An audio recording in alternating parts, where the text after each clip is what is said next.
Hey, what's up, everybody? It's Jack. Welcome back. And in one of my previous videos, I think it was actually my very last video before this one, I mentioned about how to get better at pubs or whatnot. But a really big question really hit me. I mean, what if you already reached a certain level in pubs to where you're good and you know you're good because you're being consistent, you're constantly getting the highest score after every lobby.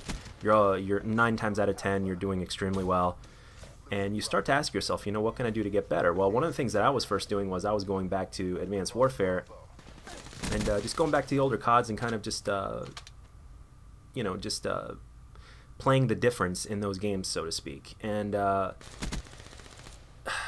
just started realizing that, well, I just want to bring my game up to the next level. It's one thing when you're a noob at pubs and then you work on pubs relentlessly and you get better, and then what happens when you reach that goal? Now, I'm not saying that I'm like the best pub player ever, or that or I'm like, but I can, let's put it this way, in pubs I can take care of myself. For a solo player, I can take care of myself pretty well, more often than not.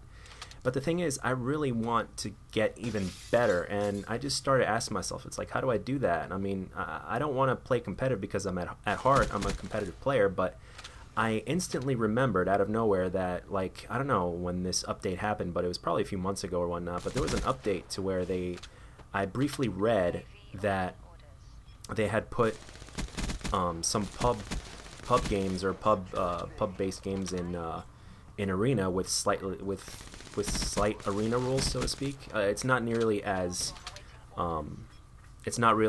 strict as the all pro arena mode is, but it does carry some of the it's basically got the best of both worlds. I mean, basically it's all about the win, which is awesome. I mean, in this game, for instance, you'll see that even though I'm putting in work and even though I'm doing everything I possibly can, objective and slaying wise, that we struggle to get the win. Like right now, as you can see, we're losing by nearly 40 points in domination. And the good thing is, like, people are playing for the win, and I absolutely love that. And I know this is just the beginning, and I know it's going to get harder as I rank up, because that's basically how it works. The better you are, the higher you rank, because the more wins or whatnot. And I basically asked, like I said, going back to what I was saying, I asked myself, how do I get better? And the thing is, I never really was interested in competitive, but ever since I read that article briefly, it just came to mind out of nowhere.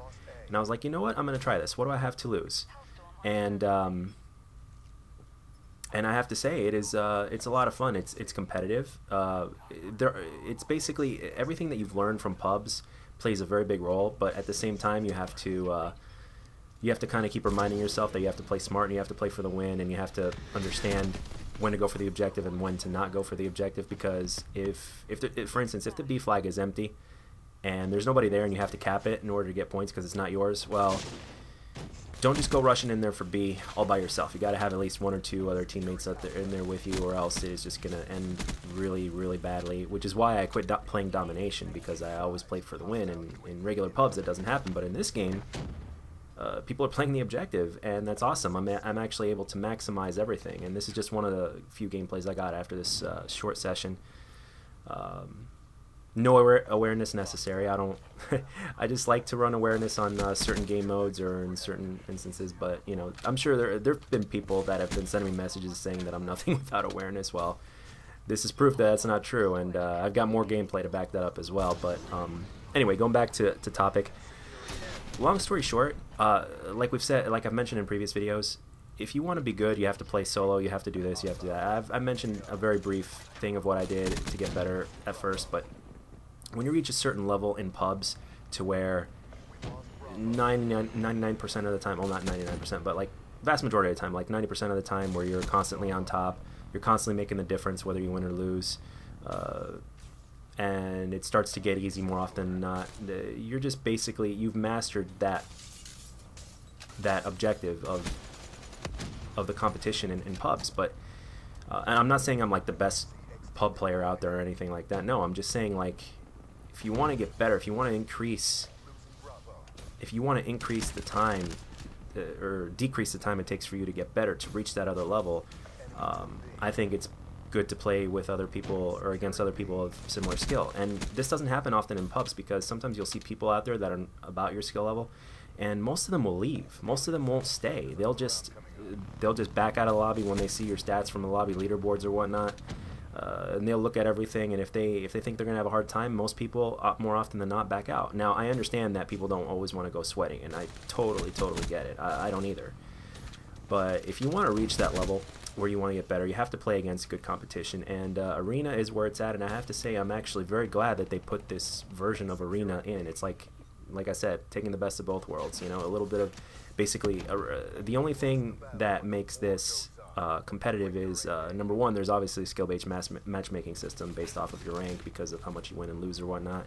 But there's also the fact that there's people are playing for the win, and that's ultimately something that I've always really will always play for, regardless of which game mode it is, and which is why I actually quit playing domination in regular pubs. But here I absolutely have no problem, and as I've said, I'm fairly sure that it's going to get harder when I rank up higher, but I'm really looking forward to it. And I'm really looking forward, honestly, I have this mentality of I'm really looking forward to getting my ass handed to me in this game against better players, because that is how you get better. I mean, ultimately, that's why why do you think the pros are given so much credit? Now, I'm not saying that there's not pub players out there that can't compete with pros. I'm not saying that at all, because there certainly are. But I'm just saying the pros are given that much respect because they constantly play against people of similar skill, of that high caliber skill. I mean, I watch pros whenever there's a big tournament. I watch whenever I can. If I don't watch it live, I'll watch the rebroadcast.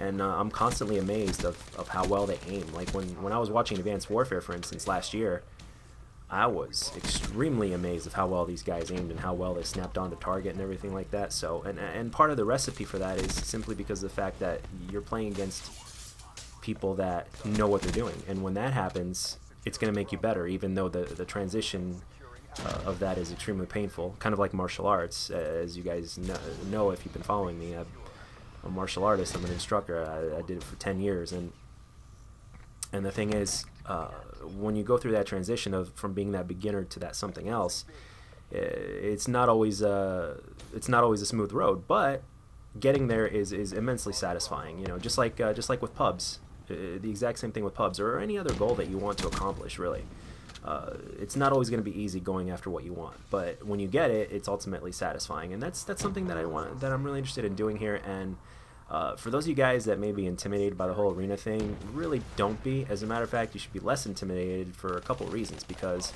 number one, everybody that's playing is going for the win, and there's not really much trolling going on, if any. People are playing to win, and that's what they're interested in. And granted, there's definitely going to be players out there that are not good. I mean, especially if you're in the lower ranks. I mean, I just started, so...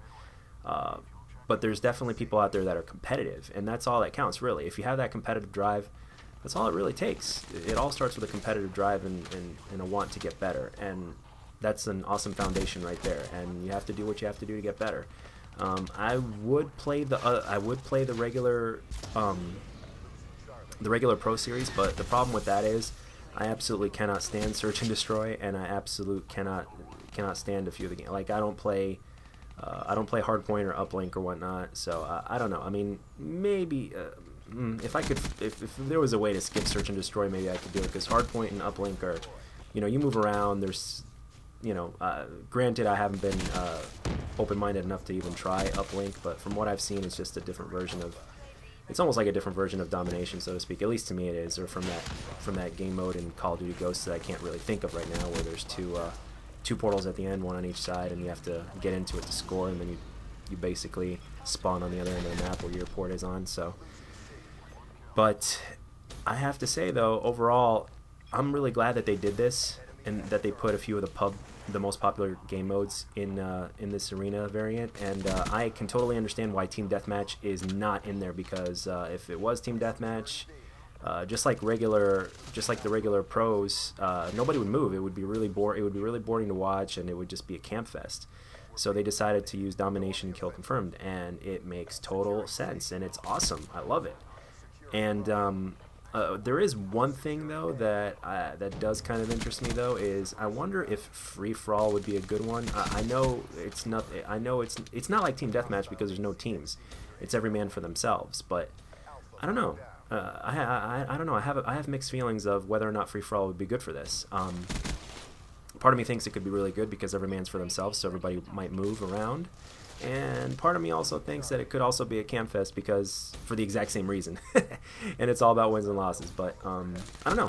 Free for all could be something that is viable, but not 100% sure. But all in all, I'm really happy that they did this, and I just thought of it. I did once it was announced and once I read it, I just didn't think much of it really.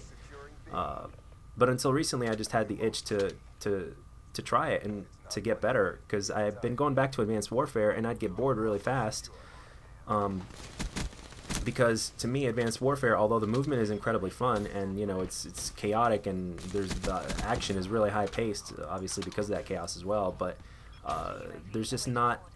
Let's put it this way: it's like there's not enough salt to the meal to make it tasty enough. It just gets boring really fast. And it's not about the amount of time I put into it either, because I put in a lot of time in Black Ops 1, and when Black Ops 1 becomes backwards compatible, I'm gonna play it a good amount, I'm sure. Although I really do love the movements in this game, especially when you start to get used to them, and especially when you get the right kind of controller, it definitely becomes almost like another game. But with that being said, if you guys are ever intimidated by going out there and playing arena or whatnot, and you're striving to get better, don't be intimidated, because first of all, even though you may be playing solo, you're not alone because everybody else is playing for the win. So regardless of whether or not they're good, it doesn't matter, because everybody is automatically competitive because they care about winning, otherwise they wouldn't be in this mode. And there's only 3% of the population that plays this as opposed to the Pro Series. So, oh, and by the way, this is the game where I went from a rank 1 to a rank 2. It was either my second or third game of the session. I had a total of, I think, 6 games, and then I stopped playing. But for the most part, though, the experience was really good and really healthy. I mean, you saw people that were going for the win, and this game was pretty close. And honestly, I'd probably say every single game was damn close. Sometimes games would start out as a complete blowout, and then the other team would just come back. And that's what happened in the other gameplay, if I remember correctly, that I will post here soon. But yeah, I'm really loving this arena, and hopefully in the long run it's going to make me better. And I know some people in the comments are probably going to say, if you really want to get better, Jack, you should play the Pro Series. That's going to boost you up even more, which I have no doubt. But number one, I'm taking baby steps, and number two, I just really can't stand Search and Destroy. It's just too slow, too everything. I just can't stand it. But Hardpoint and Uplink, I'd definitely be up to try it. And I think Capture the Flag is another one, if I remember correctly. I think it's Capture the Flag, Hardpoint, Uplink, and Search and Destroy. So, but yeah, overall, my thoughts so far, my impressions of this whole arena pubs thing is pretty awesome. And hopefully, as I rank up, I'll run into some big competition that is competitive and plays for the win and doesn't quit.